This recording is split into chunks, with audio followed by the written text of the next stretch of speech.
Hi అండి. నమస్తే. ఇది చిక్కుడుకాయల సీజన్ కదా! అందుకే చిక్కుడుకాయ, టమాటా కూర వండుకుందాం. దీనిలో ఫైబర్ అధికంగా ఉండి శరీరానికి ఎంతో మేలు చేస్తుంది. సీజన్ అంటే గుర్తొచ్చిందండి. చలికాలం కదా! చిన్న టిప్ చెప్తానండి. అందరికీ స్కిన్ రఫ్‌గా అవుతుంది కదండీ!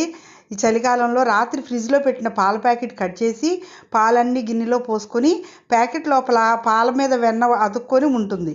అది తీసుకొని మొహానికి, లిప్స్‌కి, చేతులకి, మెడకి రాసుకొని అరగంట తర్వాత సున్నిపిండి లేకపోతే శనగపిండితో నలుచుకొని స్నానం చేస్తే స్కిన్ మెత్తగా అయ్యి మెరుస్తూ ఉంటుందండి. ఈ టిప్ కనుక మీకు నచ్చితే కామెంట్స్లో చెప్పండి. ఈ చిక్కుడుకాయ టమాటా కూరలో నేను కొద్దిగా అల్లం వెల్లుల్లి పేస్ట్ వేసానండి. తర్వాత కొద్దిగా కారం వేసుకొని, కొంచెం చిక్కుడుకాయలు ఉడకబెట్టగా వస్తాయి కదండి వాటరు, ఆ వాటర్ వేసుకొని దగ్గరికి ఉడికించేసుకోవాలండి. అంతేనండి, చిక్కుడుకాయ టమాటా కూర రెడీ అయిపోతుంది. కొత్తిమీర వేసుకొని దించుకోవటమే. ఈ వీడియో నచ్చితే లైక్, షేర్ అండ్ సబ్స్క్రైబ్.